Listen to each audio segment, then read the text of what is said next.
Meus irmãos, minhas irmãs, sejam bem-vindos aqui ao nosso canal e mais uma lição que nós iremos aprender hoje com a graça do nosso Senhor.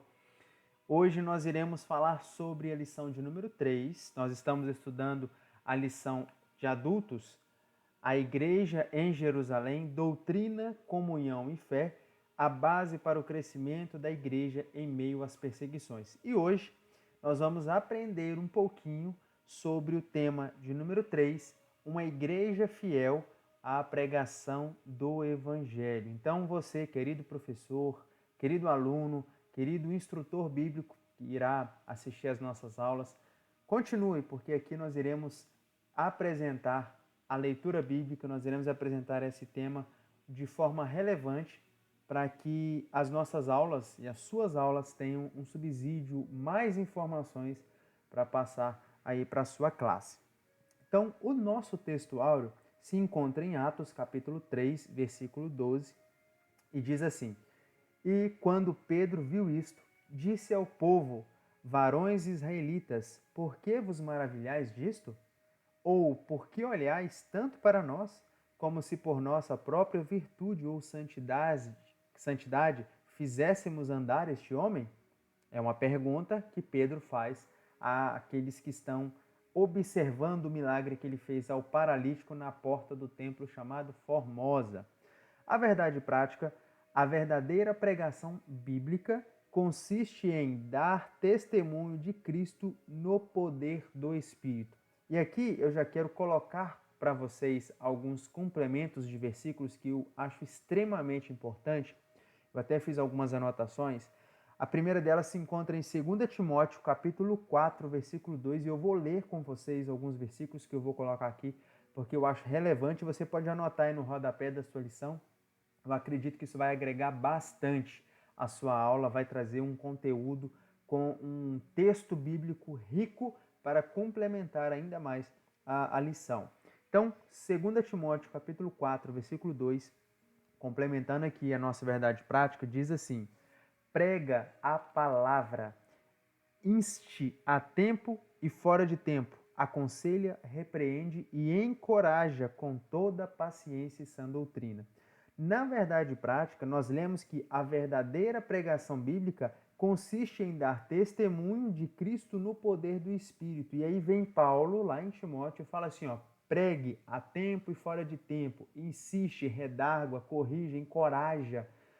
O que nós temos que fazer? Em todo tempo, a pregação deve ser a nossa alimentação, a nossa visão, a nossa luz, aquilo que nós realmente entregamos para as pessoas, não com palavras na maioria das vezes, mas com o nosso testemunho. Por isso que Paulo está dizendo aqui, pregue a tempo e fora de tempo. Se tiver oportunidade, você prega. Se não tiver, crie uma oportunidade, mesmo que não seja com palavras, você vai ensinar com o seu modo de ver, com a sua conduta, com as suas palavras, com a sua índole, com o seu caráter.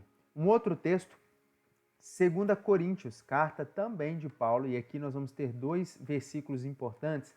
2 Coríntios, capítulo 2, versículo 15, diz assim: Porque para Deus somos o aroma de Cristo entre os que estão sendo salvos e mesmo para com os que estão perecendo. Olha para você ver, a pregação, nós temos aqui nessa lição uma igreja fiel à pregação do Evangelho, é o tema. Aí nós lemos que Paulo falando a Timóteo para pregar em todo o tempo. Aqui nós vemos Paulo falando aos Coríntios que o aroma que nós devemos emitir, né, a fragrância que deve sair de nós é o que? É o aroma de Cristo, a fragrância do amor de Cristo para as pessoas. Ou seja, quando as pessoas estiverem em nossa presença, o que elas devem sentir é o cheiro agradável de Cristo, da vida de Cristo refletida em nossa vida. E aí lembro de Gálatas capítulo 2, versículo 20, né, que Paulo fala: não vivo mais eu, mas Cristo vive em mim. Olha para você ver. Se nós, como servos de Cristo, igrejas do Senhor, né, cada um de nós somos um templo do Senhor. Se nós não tivermos esse aroma exalando de nós, algo de errado está acontecendo. Provavelmente, como nós vamos aprender aqui, você está distante da palavra de Deus, porque a palavra de Deus é que molda, nos faz revestir de Cristo, é que faz com que nós nos revistamos do Senhor. Outro texto, 2 Coríntios, ainda em 2 Coríntios, capítulo 3, versículo 2 e 3, diz assim: vós mesmos sois a nossa carta, escrita em nosso coração, conhecida e lida por todos. Mais uma vez, a palavra de Deus sendo lida e conhecida das pessoas que nos observam. Por isso que o São Tomás de Aquino, São Tomás de Aquino, ele dizia uma frase que me marca muito, que eu gravei, que é: pregue em todo tempo, se necessário use palavras. Ou seja, a nossa maior pregação deve ser a nossa vida, a nossa conduta, tá bom? E por fim, Marcos capítulo 16, lá no verso de número 15, um texto evangelístico que muitos de nós conhecemos, principalmente em culto de missões, mas diz assim, Marcos capítulo 16, versículo 15.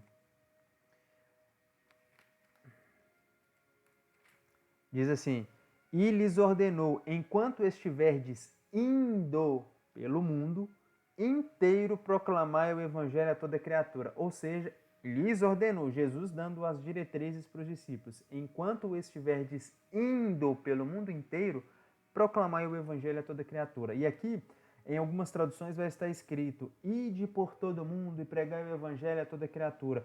Só que a palavra ide, se a gente for levar o pé da letra, dá-se a entender que nós só vamos pregar quando nós estivermos lá. Ide, vai, aí lá você prega. Não. O contexto da raiz da palavra ide é indo, que significa enquanto eu vou aonde eu tenho que ir, eu vou pregando. Ou seja, no meu trajeto, na caminhada, no trajeto que eu estou percorrendo, eu tenho que ir pregando. Amém? Então, eu queria deixar esse subsídio de versículos para vocês. Isso aqui vai dar um complemento a mais aí na sua apresentação. E agora nós vamos para a leitura bíblica em classe, que se encontra em Atos, capítulo 3, versículo 11 a 19, que diz assim: e apegando-se ele a Pedro e João, todo o povo correu atônito para junto deles no alpendre chamado de Salomão. E quando Pedro viu isto, disse ao povo: varões israelitas, por que vos maravilhais disto? Ou por que olhais tanto para nós, como se por nossa própria virtude ou santidade fizéssemos andar este homem? O Deus de Abraão e de Isaque e de Jacó, o Deus de nossos pais, glorificou o seu Filho Jesus, a quem vós entregastes e perante a face de Pilatos negastes, tendo ele determinado que fosse solto. Mas vós negastes o santo e o justo e pedistes que se vos desse um homem homicida. E matastes o príncipe da vida, ao qual Deus ressuscitou dos mortos, do que nós somos testemunhas. E pela fé no seu nome, fez o seu nome fortalecer a estes que vedes e conheceis. E a fé que é por ele deu a este, na presença de todos vós, esta perfeita saúde. E agora, irmãos, eu sei que o fizestes por ignorância, como também os vossos príncipes. Mas Deus assim cumpriu que já dantes pela boca de todos os seus profetas havia anunciado, que o Cristo havia de padecer. Arrependei-vos, pois, e convertei-vos para que sejam apagados os vossos pecados, e venham assim os tempos do refrigério pela presença do Senhor. Texto lindo que nós lemos aí na história da cura do paralítico por Pedro e João ao caminho do templo Formosa.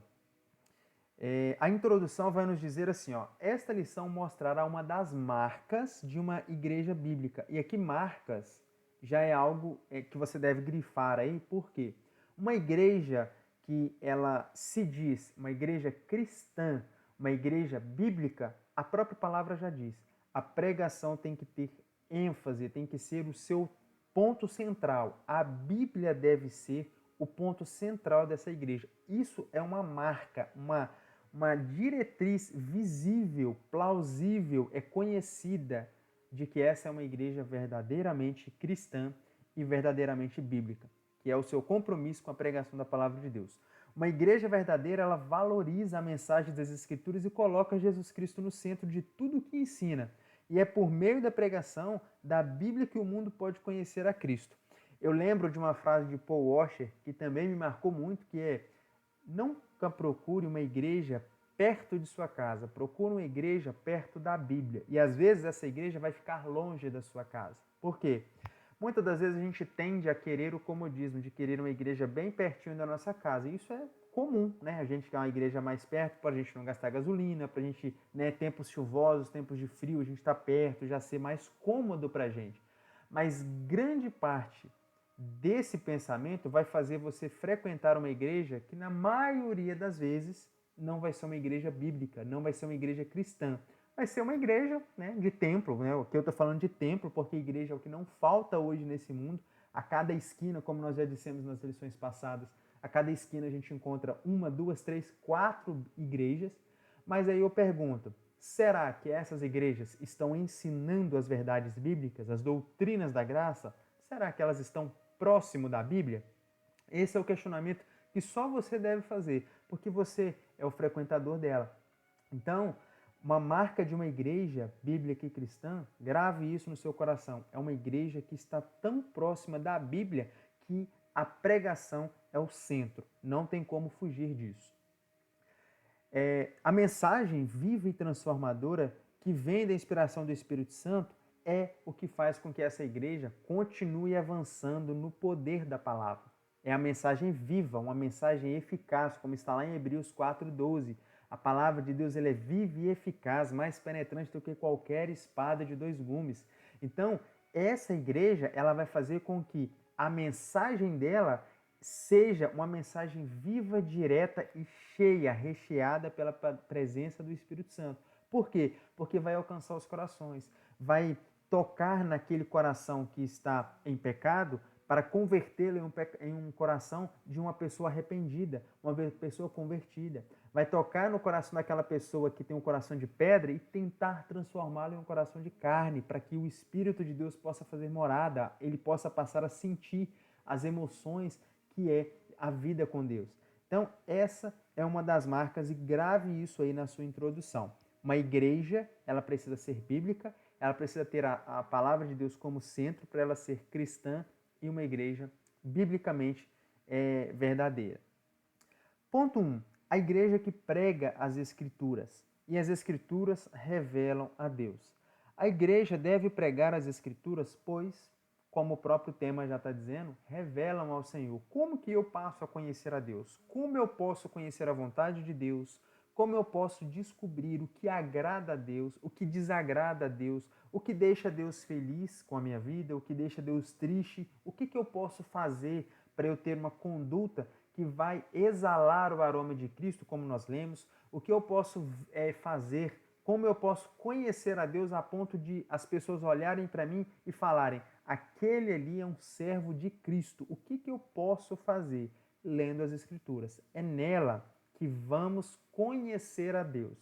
Tem uma frase que diz que quando nós estamos orando, nós estamos conversando com Deus, né? Nós estamos expressando o nosso coração, os nossos pensamentos, os nossos sentimentos a Deus. Mas quando nós abrimos a Bíblia, é Deus quem está falando conosco. E é ali que nós vamos ser revelados de quem Deus é, o que o agrada, o que o desagrada, como nós podemos viver uma vida digna de sermos chamados de cristão através das Escrituras. E aí, Pedro, um homem galileu, um pescador, que se a gente fosse traduzir Pedro para os dias de hoje, Pedro ele era um da roça, digamos assim, né, no termo mais pejorativo para vocês entenderem. Ele era aquele camarada iletrado, não tinha conhecimento, não tinha, digamos assim, escolaridade, mas se nós atentarmos no Pedro, que foi chamado por Cristo, e o Pedro, que aqui está na autoridade do Espírito, pregando, e isso aqui, digamos que é a segunda pregação de Pedro, porque a primeira foi em Atos 2, aqui em Atos 3, você vai ver um Pedro que ele cita inúmeras passagens bíblicas, ou seja, ele conhecia profundamente o texto bíblico para poder anunciar a Cristo. E alguns exemplos, ele citou as Escrituras, Deuteronômio 18, versículo 15 a 19, lá no versículo 23. Ele cita Gênesis 22, 18. Ele cita Salmos 22, versículo 1 a 31. Ele cita Daniel 9. Ele cita inúmeros versículos, passagens do Antigo Testamento para mostrar àquelas pessoas que o Cristo ao qual eles crucificaram já tinha sido profetizado, já tinha sido anunciado pelos profetas, pela lei, pelos salmos, ou seja, ele conhecia as Escrituras. A Bíblia, né, de Pedro naquele tempo não era a Bíblia como nós temos hoje, né, os 66 livros organizados em capítulos, em versículos, eram rolos. Ele tinha um profundo conhecimento dele, ou seja, ele conhecia o Deus a qual ele estava anunciando, ele conhecia o caráter de Deus a qual ele estava entregando a mensagem para aquele povo.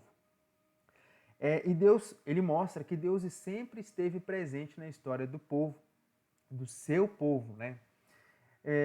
Ponto 2 diz assim: as Escrituras testemunham de Jesus. Se no ponto 1 nós entendemos que as Escrituras revelam a Deus, aqui no ponto 2 nós entendemos que as Escrituras elas testemunham de Jesus.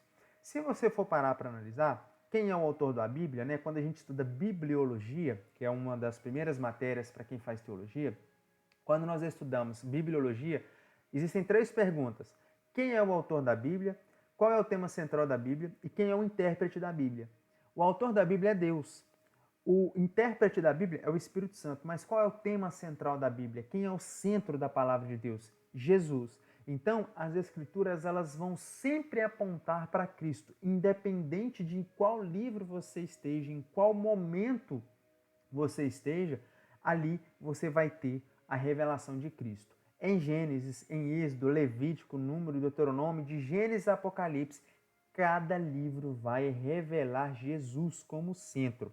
Existe até foi feito um estudo mostrando quem é Jesus em Gênesis, em Êxodo, em Levítico, em Números, e ele vai passando de livro a livro mostrando como Jesus é revelado naquele livro. É muito interessante. Vou ver se eu trago depois para vocês aqui no nosso canal. Mas as Escrituras apontam para Cristo. Jesus disse que as Escrituras davam testemunhos dele, lá em João capítulo 5, versículo 39. Cristo é o centro da Bíblia. Os profetas anunciaram antecipadamente o sofrimento de Cristo, como o próprio Pedro, ele citando o livro de Salmos, ele cita como o salmista havia profetizado o sofrimento de Cristo.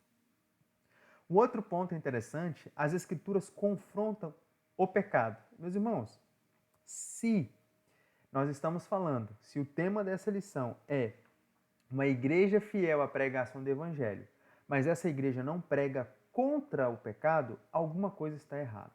Nós vivemos no pleno século XXI, onde nós temos igreja VIP, igreja para celebridades, igrejas para grandes influenciadores, temos igreja para todo tipo de pessoa. Mas eu te pergunto, qual é a igreja que confronta o pecado? Porque hoje as pessoas estão massageando o ego das pessoas, elas estão pregando um Jesus que não é bíblico, um Jesus fraco, que não tem poder de salvar, um Jesus que ele é só amor, ele é só mil maravilhas, mas ele não é justiça, ele não é fogo consumidor, ele não é justo, ele não recairá sobre aquela pessoa as consequências da escolha da vida, sobre o inferno, sobre o céu, sobre as consequências do pecado. A gente não vê isso mais. Mal a gente vê sobre pregações do céu, né, que é para onde nós iremos, quanto mais falamos sobre o pecado. Por isso, as Escrituras precisam confrontar o pecado. A igreja bíblica precisa usar as Escrituras para confrontar o pecado. Sabe por conta de quê? Porque dentro da igreja nós temos pecadores que estão sendo salvos. Dentro da igreja nós temos pessoas que ainda vivem nesse mundo, ainda vivem nesse sistema, ainda vivem nessa carne, ainda vivem sobre os ataques constantes do inimigo. Por esse motivo, somos pessoas que precisamos ser confrontados diariamente. E a verdadeira pregação também mostra o problema do pecado e o confronta. Pedro, na pregação, em Atos 3,19, eu vou até falar um pouquinho sobre isso, que se você for parar para analisar, Mateus capítulo 3, versículo 2, João Batista, nas suas pregações, ele falava, arrependei-vos, porque é chegado o reino dos céus. Arrependei-vos, raça de víboras. Mateus, capítulo 3, versículo 2. Aí vem Jesus e em sua primeira pregação pública, Mateus, capítulo 4, versículo 17, qual que é a pregação dele? Arrependei-vos, porque é chegado o reino dos céus. Você vai ver Pedro, em sua primeira pregação, Atos capítulo 2, versículo 38, ele dizendo, arrependei-vos. E da mesma forma, aqui, em Atos capítulo 3, versículo 19, Pedro novamente está dizendo, arrependei-vos. Ou seja, uma igreja bíblica, uma igreja cristã, que não prega contra o pecado, que não convoca o povo, o pecador ao arrependimento, essa igreja está distante da Bíblia, distante a ponto de nem sequer o cheiro da palavra de Deus passar perto. Então, as pregações de João Batista, e eu estou citando alguns exemplos, né? 4, Mateus capítulo 3, versículo 2, a pregação de João Batista, Mateus capítulo 4, 17, a pregação de Jesus, Atos 2, 38 e Atos 3, 19, as duas pregações de Pedro, dizendo, arrependei-vos, convocando o povo a arrepender. Então, essa palavra arrependimento vem da raiz hebraica metanoia, né? Da raiz grega que significa metanoia, que é o quê? Mudança de pensamento, é um arrependimento, uma mudança de mente. É a mesma raiz que Paulo fala em Romanos, capítulo 12, versículo 2. E não vos conformeis com este mundo, mas transformai-vos pela renovação do vosso entendimento, para que podeis experimentar a boa, agradável e perfeita vontade de Deus. Então, é a mesma raiz da palavra. E a mudança de mente é uma mudança interior. É uma mudança que vai de dentro para fora. Por isso que uma igreja bíblica, ela, além de confrontar o pecado, ela apresenta, revelando o caráter de Deus, revelando quem Deus é, através das Escrituras.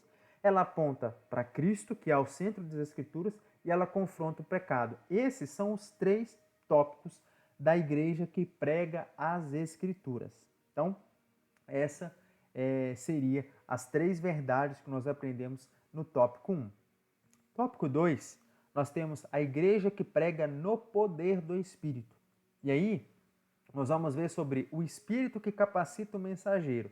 Se vocês forem olhar, Pedro, quando ele é chamado por Cristo, né? O Pedro antes de ser cheio do Espírito de Atos 2, você vê que é um Pedro temeroso, é um Pedro que Jesus fala com ele, homem de pouca fé. É um Pedro que deixou-se ser usado pelo inimigo quando Jesus fala com ele, afasta de mim, Satanás. Então, um homem que ele, antes de receber a capacitação do Espírito, ele é um homem que tem medo, ele tem temores, ele se sente incapaz, mas quando ele é cheio do Espírito, ele é renovado pelo Espírito, ele é capacitado pelo Espírito, aí ele se transforma num homem como nós vemos aqui, o Pedro cheio do poder, intrépido, corajoso, independente se irão matá-lo ou não. Pedro está diante da multidão dizendo arrependei-vos e trazendo a eles a mensagem bíblica, mostrando que eles mesmos foram os que crucificaram a Cristo. Os que pediram Barrabás, o homicida, e crucificaram o príncipe da vida, o santo e o justo.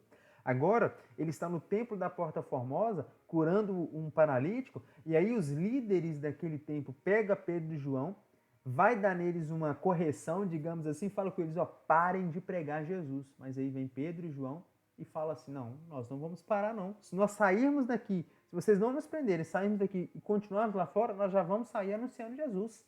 E é isso que tem que acontecer. A igreja que prega no poder do Espírito, pois o Espírito capacita o mensageiro. Não podemos nos esquecer de que Pedro estava cheio do Espírito Santo quando pregou a mensagem registrada em Atos 3. E aqui eu quero ler João capítulo 16 com os irmãos, mais um versículo para trazer aí luz ao que nós estamos dizendo. Atos capítulo 16, versículo 15, isso aqui são as palavras de Jesus, as últimas palavras de Jesus, né, antes dele ser crucificado, ser entregue. Ele está trazendo conselhos para os seus discípulos. E aqui no capítulo 16 ele vai falar sobre a obra do Espírito. No versículo 15, ele diz assim, versículo 13, desculpa, ele vai falando, né, versículo 12, eu ainda tenho muitas verdades que desejo vos dizer, mas seria demais para o vosso entendimento neste momento. Aí ele vem no versículo 13 e diz assim: no entanto, quando o Espírito da verdade vier, ele vos guiará em toda a verdade, porque não falará por si mesmo, mas dirá tudo o que tiverdes ouvido e vos revelará tudo o que está por vir. Ou seja, quando o Espírito Santo ele nos capacita, se nós, aí complemento do tópico 1, se nós estamos estudando as Escrituras, conhecendo a Deus, se nós estamos aprendendo nas Escrituras sobre Jesus, no centro das Escrituras, e se nós estamos pregando contra o pecado, confrontando o pecado, automaticamente nós estamos nos capacitando para que quando o Espírito Santo nos chamar ou nos der essa capacitação, ele irá nos fazer o quê? Lembrar dos textos que nós já estamos estudando, para que a nossa pregação seja uma pregação convincente, enfática e verdadeira. Ele vai nos trazer à memória o que nós já temos ouvido e vai nos ensinar cada dia mais a anunciar as Escrituras com vida, com vigor, com ousadia. Não vai ser pregações repetidas de pregações de papagaio, sabe? Eu estou replicando aquela mensagem que eu ouvi do pregador tal, ou um texto que eu não fiz nem estudo, né? Fui lá na internet, peguei o texto e só saí lendo ele. E aqui eu não estou dizendo para você não pegar textos da internet, pelo contrário. Eu digo que a internet hoje ela tem o poder de te ajudar, de te dar luz. Olha, eu estou com dúvida em um determinado tema, eu posso pegar uma base para eu preparar no sermão. O que eu estou dizendo é, as pessoas hoje elas vão na internet, pegam ali um estudo já pronto, elas não se debruçam naquele texto, elas não leem aquele texto, elas não oram sobre aquele texto e querem trazer uma mensagem impactante de poder sobre aquele texto. Como que o Espírito vai te capacitar, vai te usar, vai fazer com que a sua pregação seja uma pregação de vida se ela não entrou no seu coração, porque você não dedicou oração e tempo de leitura nela? É muito difícil. Então, é por esse motivo que eu repito, Pedro, quando ele foi usado por Deus, ele estava tão cheio que ele recitou versículos do Antigo Testamento, frases do Antigo Testamento, profecias do Antigo Testamento, mensagens da lei. Ou seja, a Bíblia estava impregnada em Pedro, de tal forma que a única coisa que o Espírito Santo fez foi: esse texto, Pedro, ele se encaixa perfeitamente aqui, porque é disso aqui que Moisés estava falando. É sobre essa pessoa, sobre Jesus crucificado, que o salmista Davi estava dizendo. É sobre isso aqui que Daniel estava dizendo. E aí foi só trazendo luz à própria revelação que já havia sido entregue. Amém? Então, esse é o Espírito que capacita o mensageiro. Fixar os olhos. Pedro, quando ele está pregando, nós vamos ver que ele fala... E quando Pedro viu isso, disse ao povo: varões israelitas, por que vos maravilhais disso? Ou por que olhais tanto para nós, como se por nossa própria virtude ou santidade fizéssemos andar este homem? Então, essa mesma expressão, fixar os olhos, ela também é usada para descrever o apóstolo Paulo, que também, cheio do Espírito Santo, quando olhou fixamente para um homem paralítico lá na cidade de Listra, ele foi curado. Ou seja, quando eles falam, né, uma pessoa cheia do Espírito Santo, ela fala assim: ó, olhai para nós. Pedro e João, né? Olhai para nós. Olha, eu não tenho prata e não tenho ouro, mas o que eu tenho, isso eu te dou. Levanta-te e anda em nome de Jesus. Essa expressão fixou os olhos, que também é usado para falar sobre Paulo quando ele está curando um paralítico lá em Listra. Isso significa que era o Espírito Santo capacitando eles, a ponto deles falarem com veemência, com convicção: fixai os olhos em nós, olhai para nós. É isso que o texto está dizendo. Ele não apenas estava capacitado para curar, mas ele também estava ungido para pregar, a ponto de que ele curou e ele trouxe uma palavra poderosa, que mais de 3.000 almas no seu primeiro sermão foram trazidos ao arrependimento, convertidos ao Senhor. E aqui nessa pregação, mais almas, e a palavra de Deus vai dizendo que a cada dia a igreja ia sendo acrescentada, porque Deus ia colocando a mensagem no coração das pessoas. O Espírito Santo, ele é quem inspira e dá poder à pregação da palavra. Portanto, pregar não é apenas fazer um discurso. Pregar não é apenas eu decorar um texto e sair recitando um monte de versículos. Pregar não é apenas eu falar palavras bonitas ou termos teológicos. Pelo contrário, Pedro, um homem letrado, você não vai ver ele falando palavras difíceis, como às vezes nós encontramos nos textos de Paulo, mas a palavra simples que ele pregava era uma palavra com tamanho impacto, porque por trás das palavras dele, por trás da voz de Pedro, da pregação de Pedro, tinha o poder do Espírito, tinha o Deus Espírito Santo atuando para que as almas pudessem ser convertidas. E aí nós temos João, capítulo 16, 8, que a Bíblia vai dizer, que nós lemos aqui, que o Espírito, ele nos convence do pecado, da justiça e do juízo. Quando então ele vier, convencerá o mundo do seu pecado, da justiça e do juízo. Terceiro ponto, o Espírito glorificará a Jesus. Então até aqui nós aprendemos a igreja que prega no poder do Espírito de Deus, o Espírito que capacita o mensageiro, a expressão fixar os olhos, né, demonstrando que eles estavam tão convictos do que eles iriam fazer, que eles tinham a autoridade naquele momento, e agora o Espírito glorificará a Jesus. João 16,14 diz assim, já que nós estamos com o texto bíblico aberto, o Espírito me glorificará, isso é Jesus dizendo, porque receberá do que é meu e vos anunciará. O Espírito ele nunca chama atenção para si mesmo, mas sempre aponta para Cristo.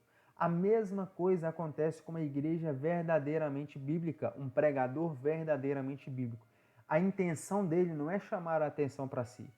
Hoje nós temos igrejas, como eu disse, né, que você tem como é que chama? As áreas VIPs para celebridades. E aí eu te pergunto, numa igreja dessa, será que tem espaço realmente para o Espírito Santo? Será que vai tantas celebridades lá que as pessoas vão estar ligadas no poder de Deus, na palavra do Espírito? Ou será que elas vão estar interessadas em conhecer uma celebridade, talvez tirar uma foto com ela, talvez cumprimentá-la, ou talvez apenas dizer, eu estive no mesmo culto ou na mesma igreja que, por exemplo, o Neymar ou alguma outra celebridade? Isso é comum.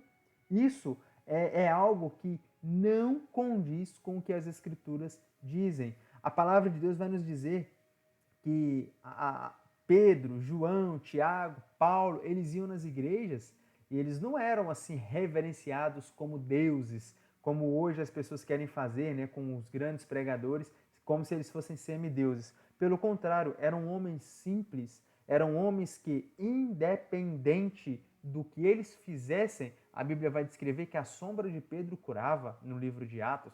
Vai falar que Paulo, né, as pessoas passavam o lenço, o suor que Paulo exalava nos lenços, passava nas pessoas enfermas e essas pessoas eram curadas.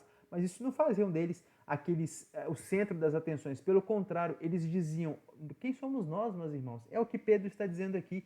Quem sou eu? Vocês estão falando com a pessoa errada, vocês estão olhando com a intenção errada, vocês estão maravilhados, mas eu sou homem igual a vocês. Paulo fala a mesma coisa quando ele vai lá no Areópago de Atenas. Ele chega e as pessoas olham para eles como se eles fossem deuses, confundem eles com deuses.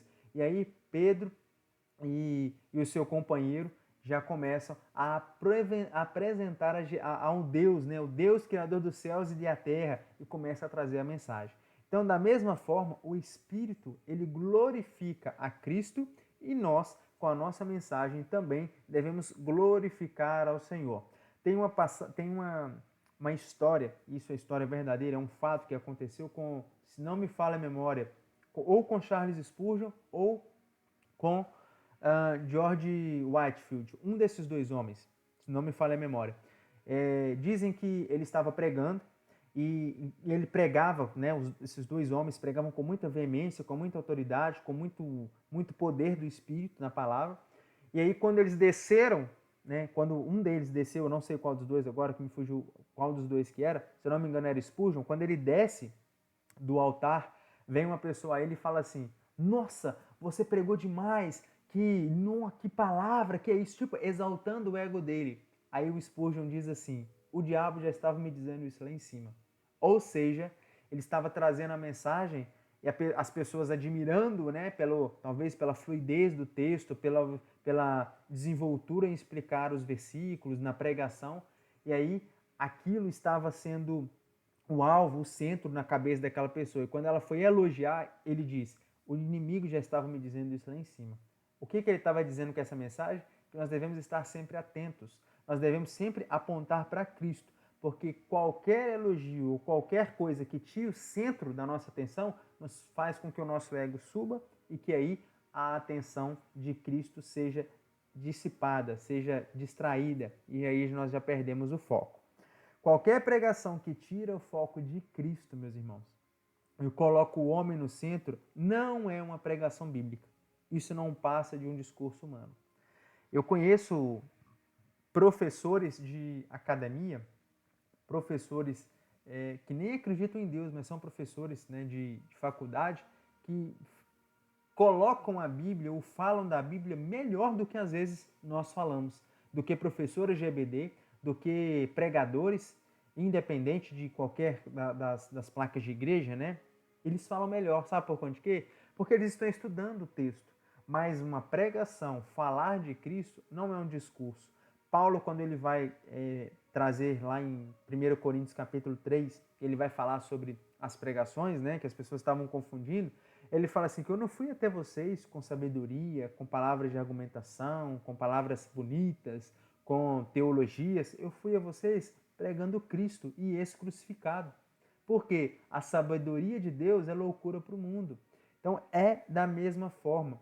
A pregação, ela tem que apontar para Jesus. Último ponto, a igreja que prega a esperança vindoura. Porque Pedro ele diz, né, arrependei-vos, pois, e convertei-vos para que sejam apagados os vossos pecados. E aí ele fala, e venham assim os tempos do refrigério pela presença do Senhor. Uma pregação que ela tem a revelação de Deus, né?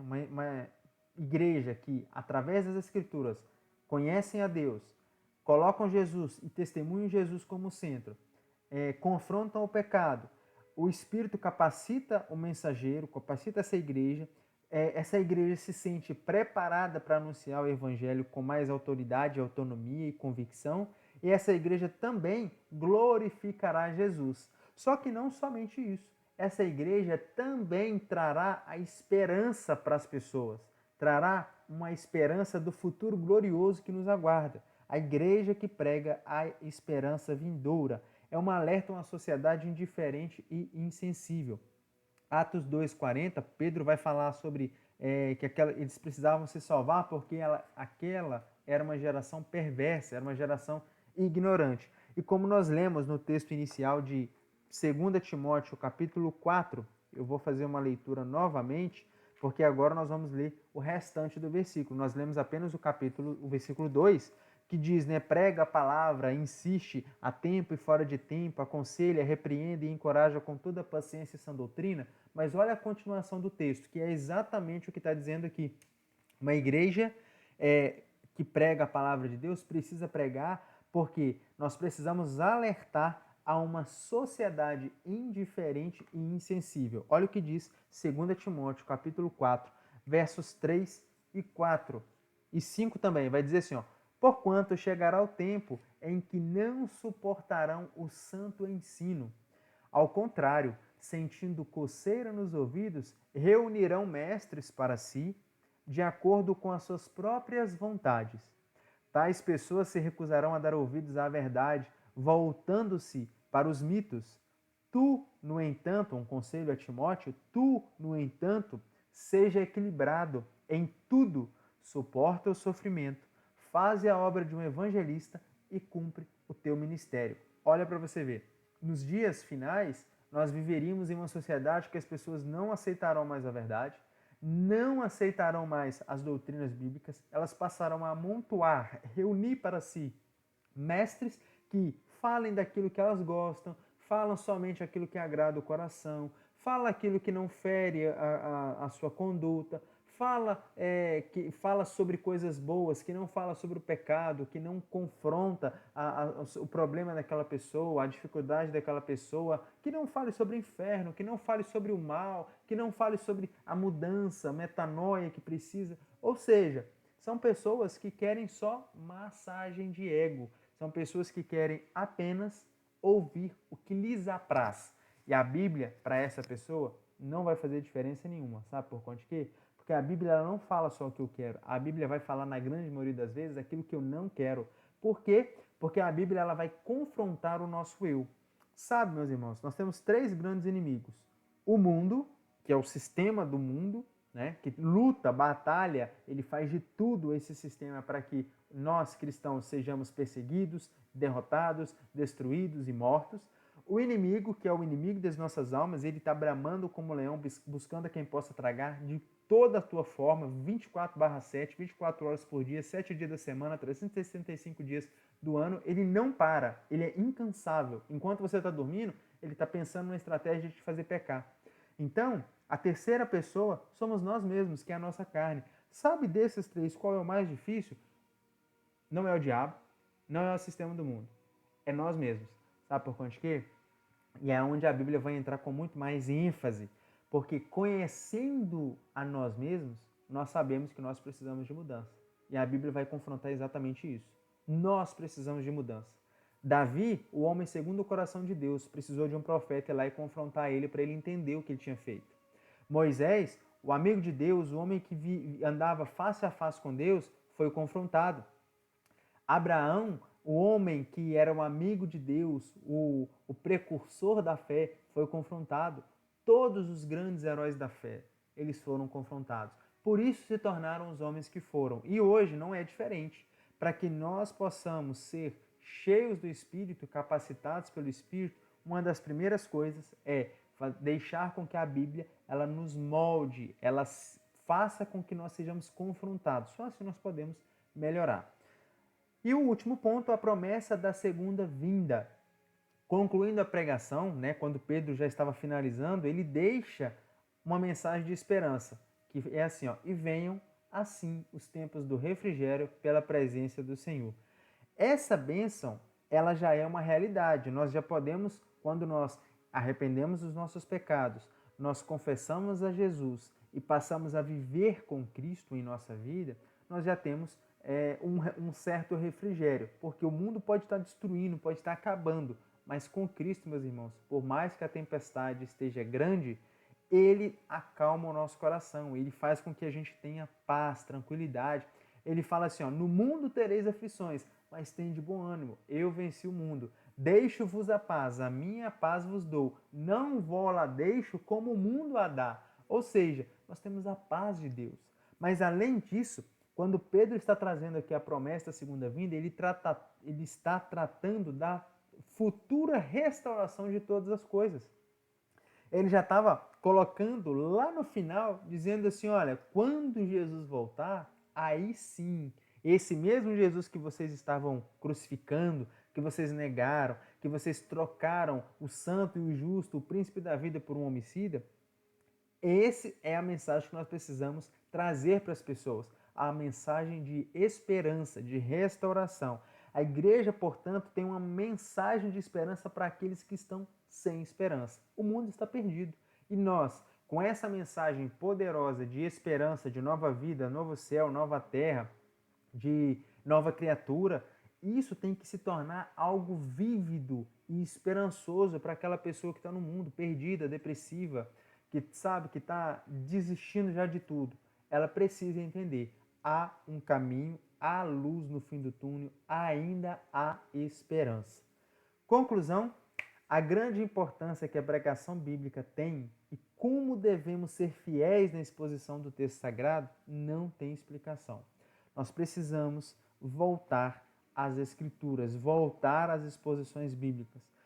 Pedro, mesmo sendo um simples pescador, com a gramática e o conhecimento talvez limitado, ele conseguiu expor com maestria as Escrituras sagradas. E aqui, isso fica um adendo para nós. Não é uma pessoa que tem teologia, que tem faculdade, que tem superior, que tem algum nível de conhecimento elevado, que consegue explicar a palavra. Pelo contrário, aqui está nos dizendo que qualquer um consegue. Qualquer pessoa, desde que ela respeite alguns critérios. O primeiro, procure buscar na Bíblia quem Deus é, respostas, porque a Bíblia revela Deus. Coloque Jesus no centro, porque a Bíblia aponta para Jesus. Confronte o pecado. O Espírito capacita essa pessoa, capacita o mensageiro. As Escrituras, elas vão testemunhar através da fixação dos olhos, de convencer, de ter autonomia e autoridade para poder anunciar. o Espírito vai glorificar a Jesus. Então essa pessoa também precisa em sua vida glorificar a Jesus. Precisamos fazer isso para que dessa forma nós consigamos alertar uma sociedade insensível, indiferente, morta em seus delitos e pecados.